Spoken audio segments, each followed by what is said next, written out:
The 20th of September, 1942. Naval Air Station North Island, San Diego. The captured Mitsubishi A6M2 sits in the California glare, pale grey-green and alien on an American ramp. Ground crew chock the wheels. A Navy test pilot, Lieutenant Commander Eddie R. Sanders climbs the wing, root gloves on, eyes steady, every motion deliberate. The canopy latches with a metallic click. Magnetos. Mixture. The Sakai coughs, then catches. The prop arc turns to glass. Heat haze rises. A foreign heartbeat thrums through an American field.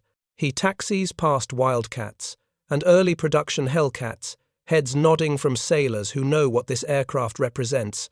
A Zero brought down intact after the Dutch harbour strikes, and a hard belly landing on a wet tundra island far to the northwest. The story of how it got here runs through the Aleutians Akutan Island, where Tadayoshi Koga's fighter went over on its nose and settled almost undamaged in the marsh. Weeks later, American recovery teams winched it free, barged it south, and made it fly again. It is a prize and a problem, combat data in the shape of an enemy machine, and a reminder that air superiority is never a birthright. Brakes released. The Zero rolls. Sanders feels the tail come alive, the rudder bite. He lifts off, climbing over San Diego Bay, the Navy Yard shrinking to toy ships. Level at test altitude, he begins to probe. Pitch response clean. Turn rate knife quick at low speed, the legendary circle fighter everyone has feared. Then he inches the throttle forward, dives shallow to build speed and tries to roll hard. The stick stiffens. The ailerons resist. Above roughly 200 knots, they grow heavy enough to feel welded. Left rolls come easier than right, but both demand force.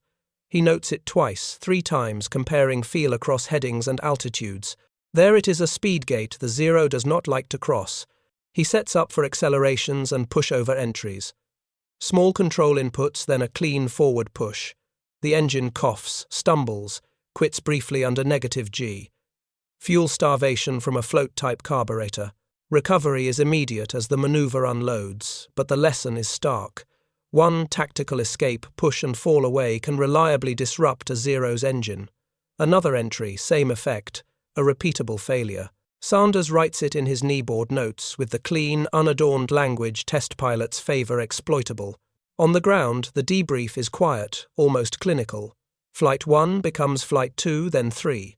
Across 24 sorties, September 20 through October 15, the pattern holds. Low-speed agility that punishes any pilot who tries to turn with it. High-speed rigidity that punishes the Zero when the fight is forced fast. A carburetion vulnerability that turns -G into a weapon. The data goes to the Bureau of Aeronautics, to fleet replacement squadrons, to Grumman's engineers, already deep in the drawings of the fighter that must own the Pacific. In Bethpage, the engineering conversations sharpen. Keep the armor, keep the self-sealing tanks, keep the structure that brings the pilot home with holes in the wings and oil on the windshield, but give him authority at speed control forces that stay manageable as the needle swings past 200 knots and power to climb back onto the step. The Hellcat program is already moving. Now it moves with a specific adversary's map of strengths and fractures. Production articles will carry the broad-shouldered R2000, 800 the rugged Grumman gear, and refined controls, including improved tabs on the ailerons in later blocks to keep roll authority when the fight is fast and steep. The result is not a mirror of the Zero. It is a counter. Tactics change with the paperwork. Training syllabi begin to warn against lingering turn fights below 200 knots. Dive to enter, dive to exit. Initiate scissors only with energy to trade. Break off when the airspeed climbs and the Zero's roll freezes. If threatened in the vertical, push negative briefly and let the engine cut protect the escape. None of it is magic. All of it is procedure, energy tactics, discipline numbers. Squadron ready rooms add chalkboard diagrams to match the test notes. Young naval aviators memorize speeds and attitudes the way gunnery sergeants memorize ranges. By the time the F6F reaches the fleet in early 1943, those procedures travel with it, stitched into NATOP's ancestors and oral tradition both. Over the Central Pacific in late 1943, and then across 1944, The results become arithmetic: 665, 30 combat sorties, 5163 credited kills, 270 Hellcats lost in air-to-air combat, a recorded 191 kill ratio. The number is not a boast so much as a ledger, an outcome of training, gains attrition of Japan's veteran cadre, numerical advantage, and a fighter built to fight on its own terms. But inside that ledger is the September day in San Diego, when an enemy's secrets turned into fleet doctrine. Sanders Zero would later be ferried east for instrumentation, work the Navy and NACA, wringing more measurements from its skin and systems. But the essential truths were already in the notebooks: do not play to its turn, force it to speed, use gravity the way a sailor uses wind and current, always as advantage. In the hangar, the aircraft cools. A crewman touches its wing and pulls his hand back, surprised by the heat soaked into foreign metal. Across the bay, another Hellcat test hop spools up the R-2000, 800's deeper thunder rolling over water. One airplane showed the holes, another was built to put rounds through them. The 4th of June, 1942. Akutan Island, Aleutian Chain, Alaska. Low cloud shreds itself on black ridgelines. Sea fog crawls over tundra. A trio of Mitsubishi, A6M2 stragglers from the Dutch harbour strikes, runs homeward over slate water. One lags behind. Flight Petty Officer Tadayoshi Koga holds a wounded Zero just above stall oil, spattering the windscreen. The plan is simple, and desperate wheels down on the only flat he can find. The marsh gives way like wet felt. The main gear bites the nose pitches, and the airplane flips clean onto its back. Silence. On the inverted canopy, the prop ticks to a stop. The airframe is nearly whole. The pilot is not. Days pass with only wind and gulls. The wreck sits hidden in a basin that looks the same from every angle. When American eyes finally find it weeks later, they circle in disbelief. An intact Zero in the wild. The first men to reach it walk in from the shore boots, sinking in peat hands on the belly skin that feels thin as a drum. They cut it free of the mud with hand tools and a block and tackle, then lash it for the slow move to a barge. Someone marks the tail code into a notebook. Someone else pries off the data plate and slips it into a pocket. No one talks much. The airplane itself is doing the talking. At Dutch Harbour, the wreck draws a crowd. Sailors file past in work coats, squeezing between ribs and spars to stare at control, runs armament, feeds wire bundles. The sheet metal is so light you can dent it with a thumb. The cockpit is simple, almost austere. There is no armour behind the pilot, no self-sealing tankage in the wings. But the controls are clean and direct, and every ounce in the structure serves to make the airplane leap and climb. The lesson is immediate: this opponent trades protection for reach. The move south takes time, and the ocean takes its toll. Salt air worries every seam. But the prize arrives in California with its essence intact. At North Island, the Navy hands the rebuild to a small team that treats it like a patient. Bent ribs are straightened or copied. The Sakai is pulled and cleaned. New lines are fabricated hoses, safety-wired gauges swapped for English units. American tires go on Japanese wheels. The prop is dressed and balanced until the blade tips blur evenly at idle. The skin is patched in places with aluminum that does not quite match a faint checkerboard across the wings. When the team steps back from the finished work, the Zero looks almost new except for the way light dies in the replaced panels. Word travels across the naval air world before the first flight card is inked.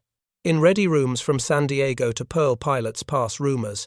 It turns like a devil at low speed. It cannot take a hit. It climbs like a homesick angel. Its pilots refuse to dive with Americans. Rumor is cheap. What matters are numbers on graph paper and repeatable behavior in the sky. That is why the Bureau of Aeronautics brings in a steady hand, a test pilot who will fly the airplane like an instrument, not a trophy. The calendar moves through late summer, while the maintenance crew closes out snags one by one. Fuel contamination, solved. Magneto cross-check, good. Brake bleed, redone. On the ramp, the Zero sits beside Wildcats, and the first squat-nosed F6Fs in trials paint. You can see the difference in posture at a glance. The Grumman ships look like boxers at middleweight, thick wrists, heavy shoulders. The Zero is a fencer standing light on its toes. What the fleet needs to know is not which stance looks better, but how to win when those stances meet at speed. Across the continent, Bethpage hums. Leroy Grumman and his engineers drive the Hellcat from mock-up to metal with a simple doctrine: survive contact and keep authority at high speed. Armor plate stays. Self-sealing tanks stay. Control gearing is under review to make sure a pilot can still roll hard when the air loads rise. The choice of engine, the big Pratt & Whitney R2800, sets the tone for everything downstream. A pressure carburetor keeps the cylinders fed when the nose goes light. No one there is designing against a ghost and no one is guessing. They are building to the fight the fleet actually has. Then the day comes when the rebuilt Zero leaves its wheel chocks and taxis into sun.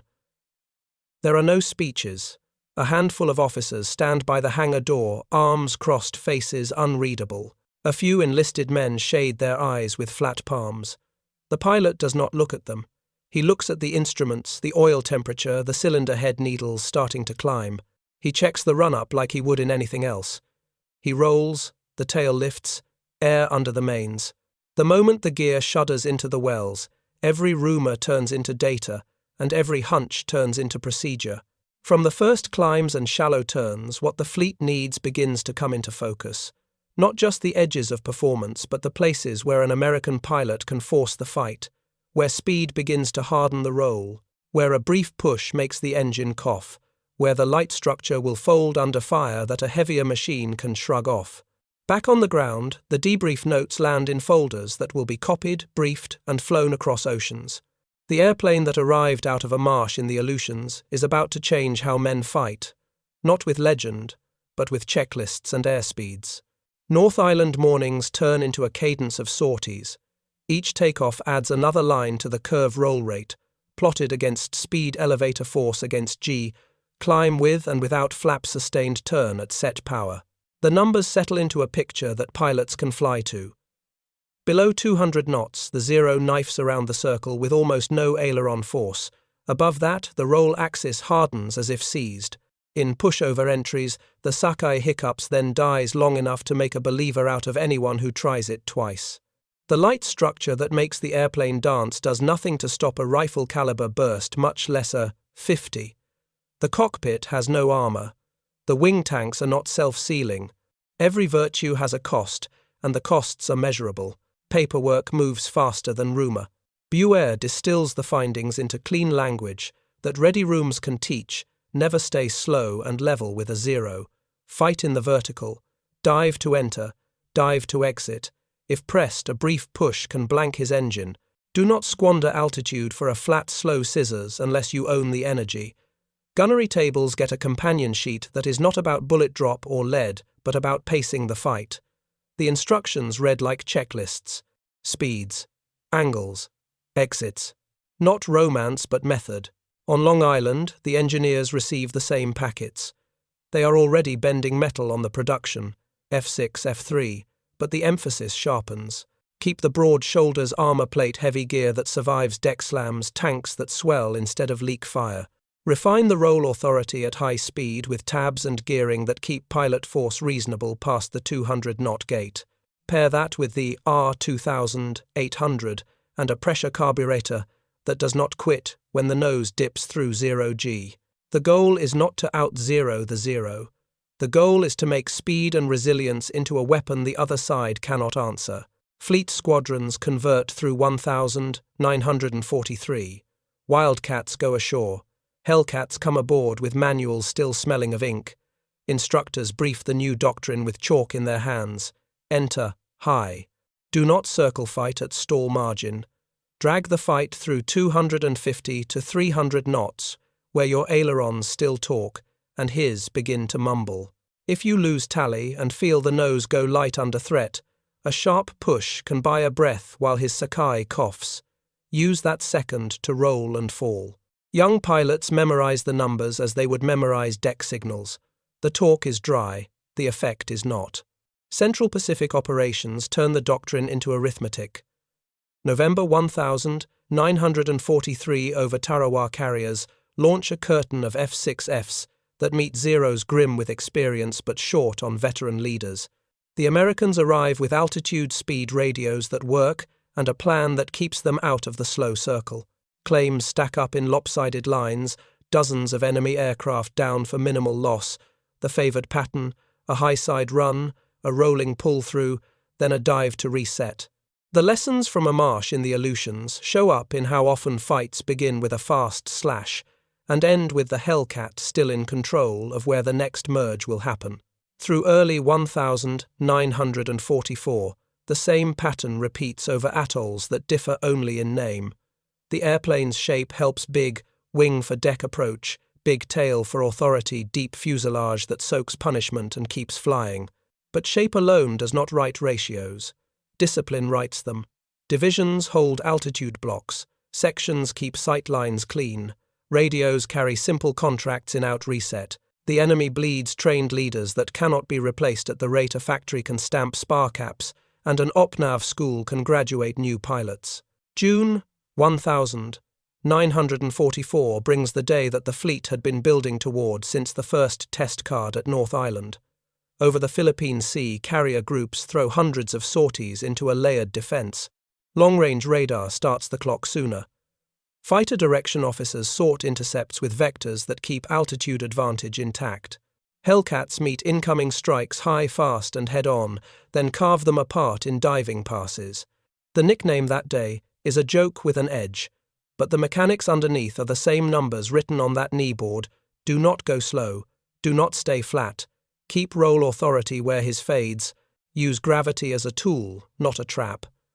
When the deck crews count returning aircraft at sunset, the scale of the exchange is hard to square with memory of 1942. None of this works if the airplane cannot take hits and bring its pilot home. Combat reports across the year stack with the same phrases: oil on canopy engine, rough wings hold, pilot returns to ship. The Zero could pivot inside a circle and make a man feel doomed in a flat fight. The Hellcat made those fights rare and survivable when mistakes forced them. The contrast is not a boast, it is a design philosophy turned into survival statistics. In parallel, the Test Zero does not retire to a museum case.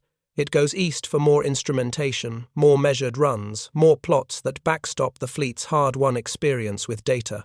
NACA adds its own precision, feeding both training syllabi and incremental tweaks that keep production blocks honest about control forces and stability. Every update pushed to the fleet is another margin for a pilot who has to make one decision at the top of a merge and live with it for the next 10 seconds. By late 1944, the story is not about a single airplane any longer.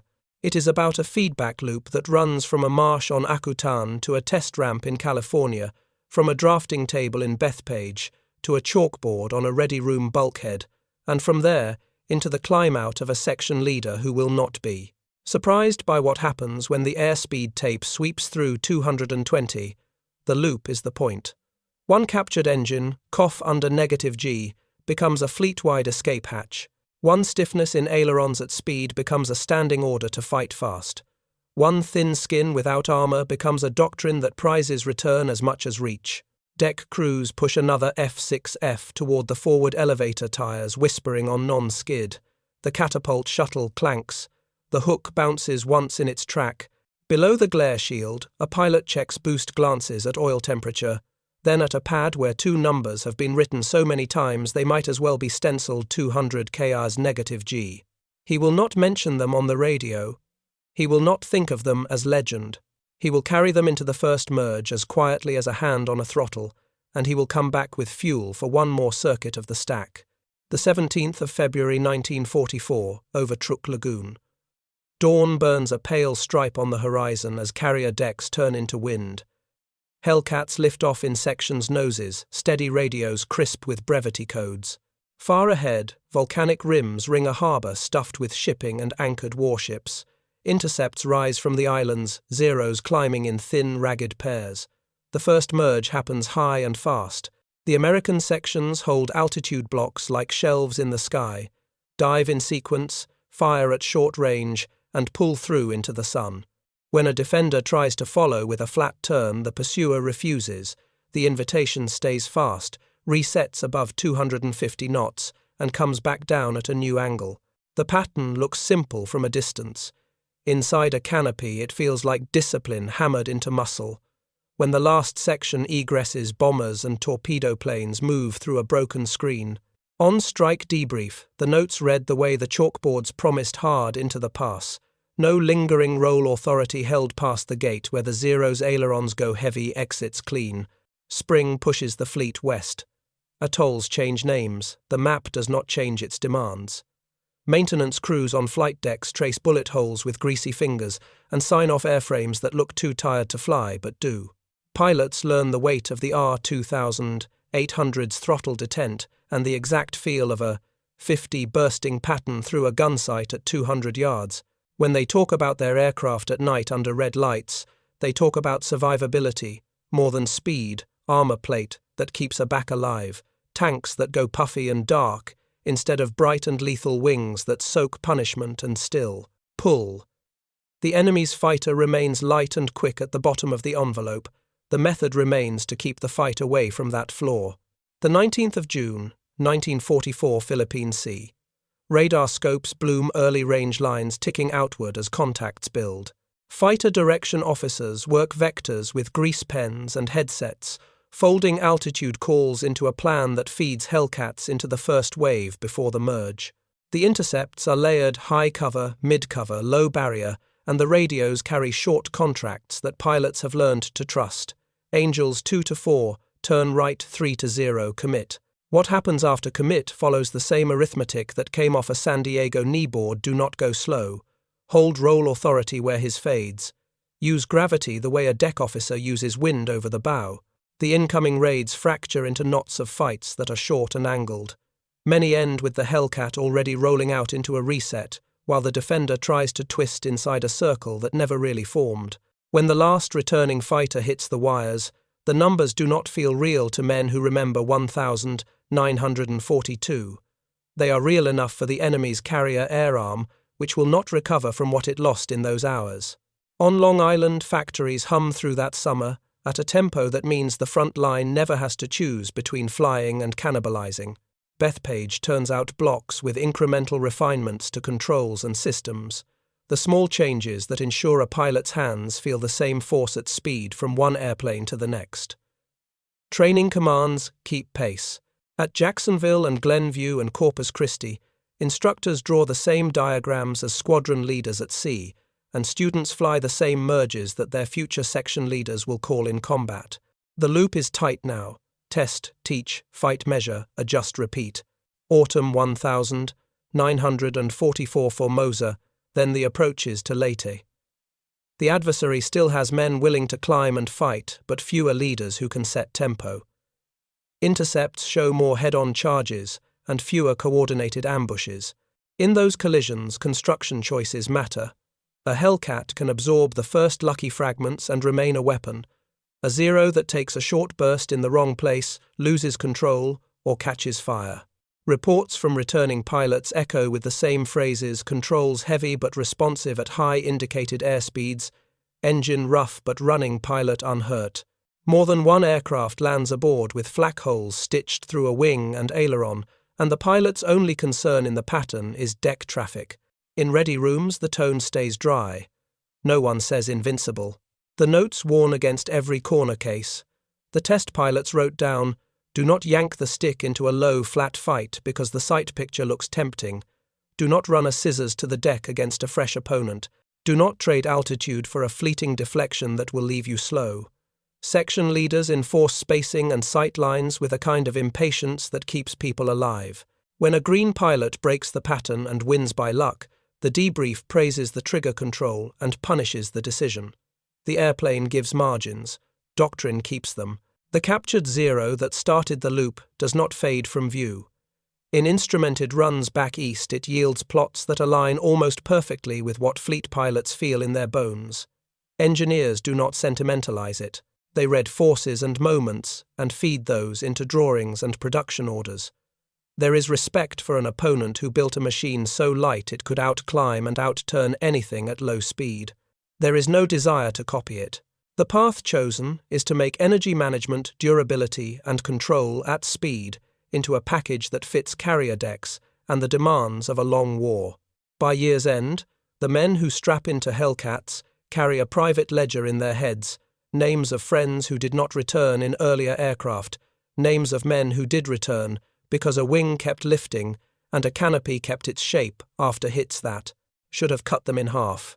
The ledger includes procedures, more than stories, the way a foreship fans at the merge, the way a division resolves a tally loss call, the way a push buys a breath against a pursuer who cannot keep his engine lit under negative. G. The arithmetic that began with an upside-down aircraft in a marsh and a test card in California has become muscle memory across a fleet. The proof rides back to the carriers in the form of pilots stepping over the cockpit sill at sunset with fuel to spare and one more circuit left in them. September, 1943 Bethpage Long Island Grumman plants run under a grey sky. Riveters hum like distant insects. Leroy Grumman walks the shop floor between jigs, hands picking at a blueprint margin as if testing the paper for truth. The Hellcat that will leave this factory shoulders a decision made in flight test months earlier. Protection traded for controlled authority at speed, not the lithe, unarmoured reach of the Zero. That decision carries through every rivet, every flap hinge, and every specification stamped into a parts list. Production tooling tightens. The choice of the Pratt & Whitney R2800 is no accident. It is a muscle decision, a power plant that carries mass and torque where a light radial would not. Engineers fit pressure carburation and redundant fuel feeds, so a nose-heavy pushover will not snuff power the way a float-type system would. Control gearing receives attention, tabs boost and balanced surface areas that keep aileron forces reasonable as the airspeed climbs past 200 knots. Armor plates are boxed around the pilot's back. Self-sealing tanks are specified. Arresting harness loads are tested with the same forensic care as a wing spar. The Hellcat is being built to return its pilot to a carrier deck, even after taking the sort of hits that would have ended a lighter fighter. Training doctrine absorbs these machines and instruments. At Fleet Air Gunnery units, the syllabus shifts from romanticized dogfighting to energy management and measured aggression. Instructors teach a vocabulary of speeds and exits, rather than tricks. A young pilot at Pensacola learns sequences climb to block altitude, maintain section geometry, commit on contact with a dive that keeps the Hellcat in its effective control band, then pull through and reset. Simulators and mock intercept stress discipline. Radios carry terse calls that keep sections together. The effect is not instantaneous. It is a calibration of habit that will show up in combat reports as steadiness under pressure.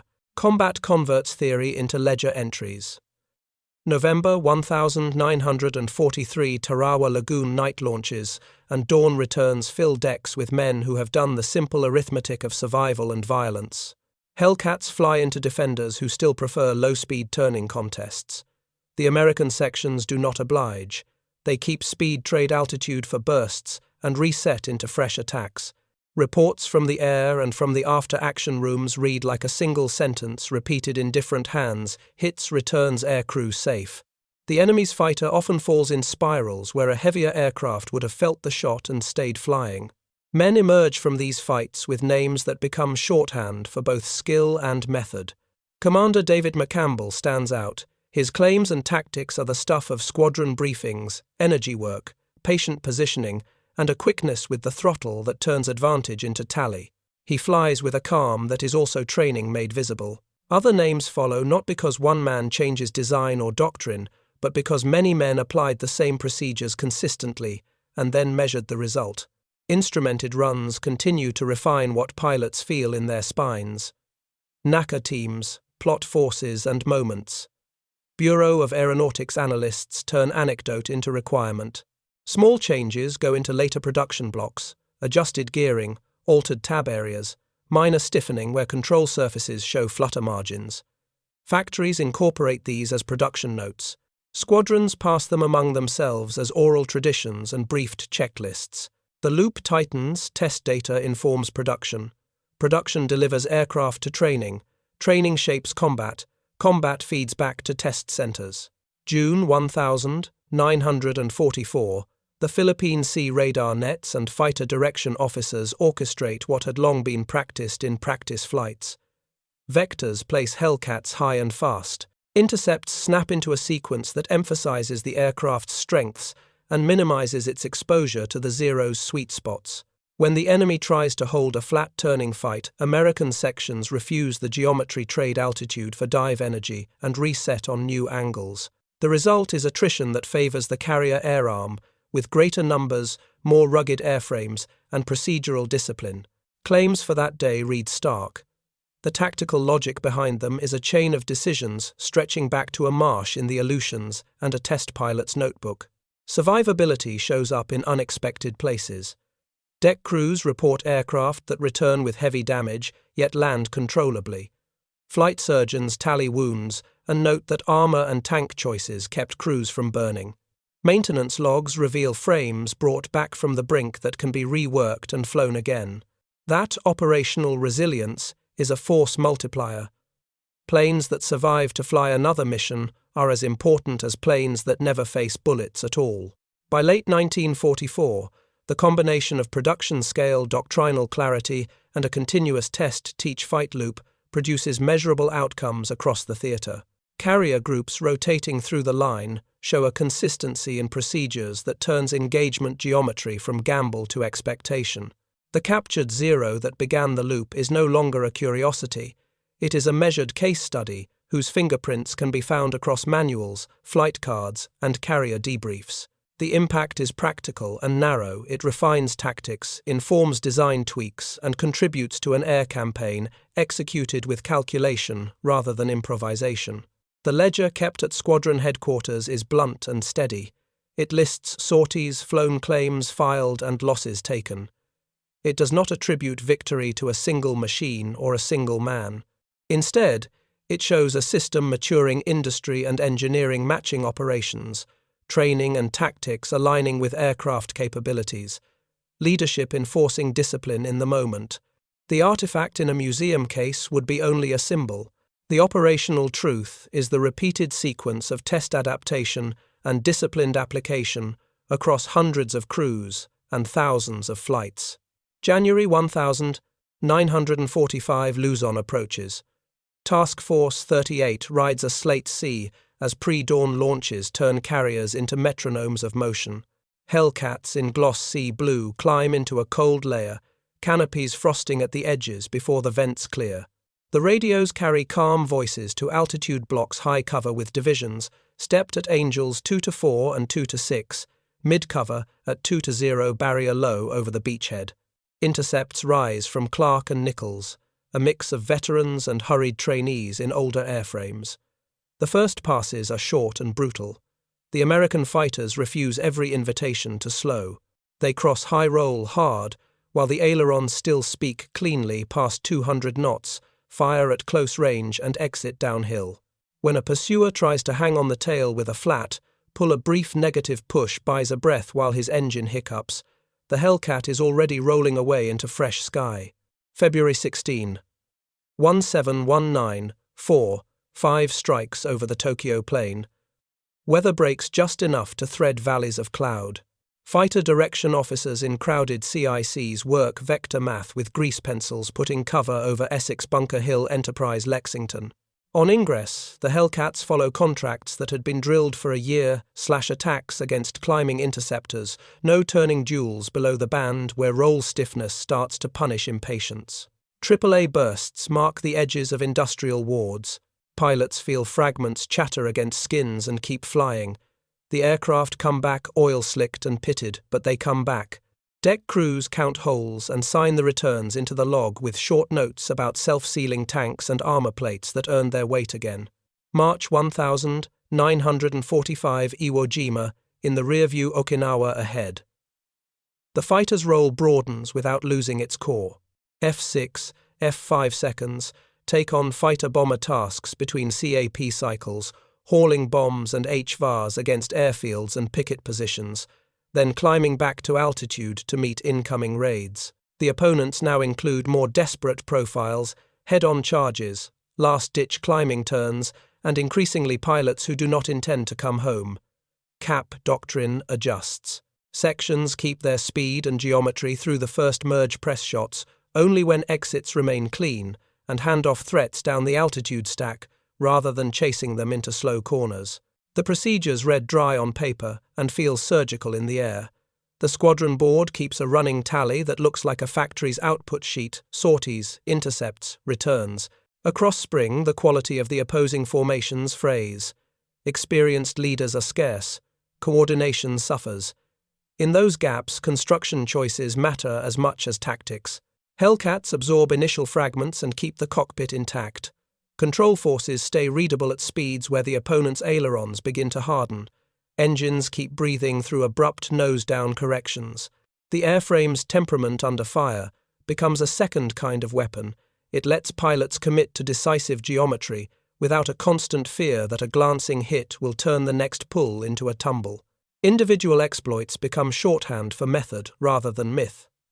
David McCampbell's tallies from the previous autumn circulate in ready rooms as study cases, long setups, energy held in reserve patience to avoid the flat trap. Other names fill squadron histories with similar patterns, not tricks but disciplined choices, repeated until the numbers moved. The veteran cadre that survived the early years show the new men how to keep contracts simple. In, out, reset. Stay fast. Talk little. Never trade altitude for vanity. Factories keep faith with the line. Bethpage pushes steady block improvements that pilots can feel control. Harmonization that keeps roll response consistent above the 200-knot gate sighting. Clarity small system tweaks that save seconds when they count. Stateside training turns these into habits. Fleet replacement squadrons drill new pilots on merges that mimic the real thing, right down to the speeds where a hand on the stick tells you when to stop pulling. Summer 1945. Okinawa's long grind yields to raids against the home islands. The opposition thins and hardens at the same time. Fewer pilots more willing to die. Cap circles above the radar pickets are tight and relentless.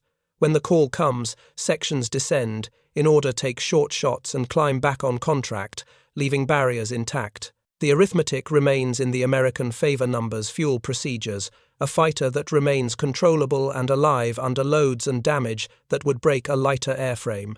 The ledger at day's end lists more returning pilots than a year earlier would have seemed plausible. Back in the States, the captured Zero sits in a hangar where instrumentation runs confirm what the fleet has learned by feel. Plots of roll moment against dynamic pressure show the same knee in the curve that test cards logged over San Diego. Engine tests under negative G reproduce the cough that combat pilots count on for a 1-second escape. The measurements do not make the airplane a talisman. They make it a data point that closed a loop, an enemy's strengths respected, his fractures mapped, and a response engineered into metal and doctrine. By the time surrender signals stop operations in August, the pattern is clear. The Hellcat did not win by magic traits or by duels reduced to anecdotes.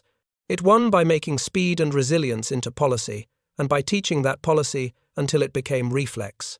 The claims total is an outcome of that system-disciplined merges, exits, chosen not for drama, but for survival aircraft designed to keep rolling and to bring men back to decks that never stopped moving. The numbers recorded by the Navy are stark: thousands of enemy aircraft destroyed for losses in the low hundreds in air-to-air combat. Behind those figures are long sequences that began on a tundra island, ran through a test schedule in California, crossed drafting tables on Long Island, and ended with a pilot writing 2 speeds on a pad before walking to the catapult. The 15th of August, 1945. Carriers lie to in quiet water, while pilots stare at a sky that suddenly feels different. Radios carry clipped confirmations.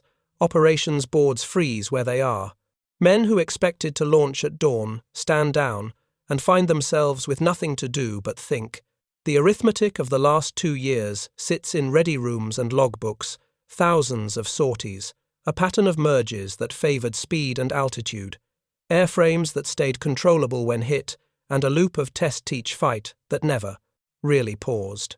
The captured fighter from the Aleutians is a memory to most of them, a story they heard on a long transit, but its fingerprints are everywhere, in the way a section refuses, a flat turn in the way a pilot treats negative G as a tool rather than a mistake, in the confidence that the ailerons will still answer cleanly when the needle pushes past 200 knots. On deck, the routine proves hard to switch off. Plane captains walk wing to wing with rags and cans cleaning powder stains they could have left for later. Armourers inventory belts they do not have to hang. A junior officer copies yesterday's fuel totals into a notebook out of habit and then closes the cover embarrassed. Out at the rail, a couple of men talk about the close calls that were not stories, a sudden roll stiffening at the wrong airspeed, a burst of fragments that might have ended differently in another airplane, the brief engine hiccup they counted on when they had to push. None of it sounds like legend. It sounds like checklists, contracts, speeds and exits that kept crews alive. Stateside hangars that once held instrumented runs begin to empty. The Zero that did the talking in 1942 sits with paint scuffed and panels mismatched, valuable less as an artifact than as a case study that did its job. Engineers take one last look at plots on onion paper roll moment curves with their obvious knee carburetion traces that drop out under -G and file them with the quiet satisfaction of problems solved. The factories slow and then stop, leaving behind rows of machines that share one temperament.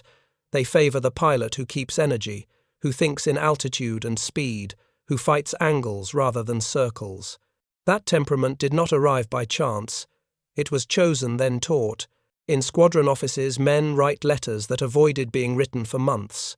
Some are blunt lists of facts, dates, places, outcomes. Others carry a small line of explanation. He did what we trained to do. The airplane brought him home as long as he gave it a plan. When it failed with room enough to live. Those letters owe something to design choices few letter writers will ever see.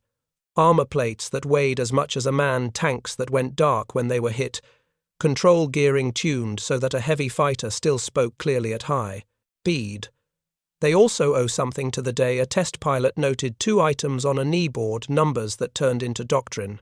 Not everyone comes home. Memorial walls aboard ship add names. Ready rooms keep a chair empty that no one is allowed to fill. In quiet conversations, senior pilots admit the margins could narrow without warning. A misjudged pull at the bottom of a dive, a merge taken at the wrong speed, a blind spot that turned into a flash. That honesty is part of what made the arithmetic hold. The airplane gave room to recover. The system insisted on habits that used that room. When the carriers steam for the States, the sky over the Pacific feels larger. Deck crews lounge against tie-downs and stare into wind that no longer smells of cordite. A few pilots compare notes on machines they will never fly again, and on one they would trust beyond reason. The word they use is steady. Not fastest, not prettiest, steady. It rolled hard at the speeds that mattered, held together when the air turned to shrapnel and made discipline pay. That steadiness came from 1,000 drawings, and one very clear choice: build for control at speed and survival under fire, then fly to that choice every time. In the years that follow, the numbers drift from living memory into books. The ratios look stark on a page and too simple to be real. Anyone who was there would add the rest: radar rooms, stacked with voices, fighter directors moving grease pencils with fast hands, section leaders drilling contracts until they were reflex factories that delivered the same feel from one airframe to the next, and a captured enemy machine that showed the seams at exactly the moment when hearing them mattered most. The victory did not belong to a single pilot or a single airplane or a single day. It belonged to a loop that stayed closed under stress: learn, adapt, build, teach, apply. A last image holds for many who flew. Sunset over a moving deck, the pattern stacked clean, the engine running a touch rough but running the controls, still talking clearly through the stick. The landing signal officer's paddles dip, the nose lifts, the wire grabs. The machine that fought fast and took punishment rolls to a stop that feels gentler than it should, as if it knows its work is done. Out on the catwalk, a young sailor, who was not there in 1942, hears an older hand tell the Aleutian story for the 100th time. The marsh, the flip, the salvage, the test flights. He listens without interrupting. He is hearing the history of a procedure. The hangar lights click off one row at a time. Somewhere in a file room, the kneeboard notes still sit: 200 Caius roll stiff and neg-G engine cut. 2 short lines, plain as a maintenance entry. Enough to move an air arm from improvisation to method, and to let men walk across a deck at dusk with fuel to spare, and another circuit in them if anyone had asked.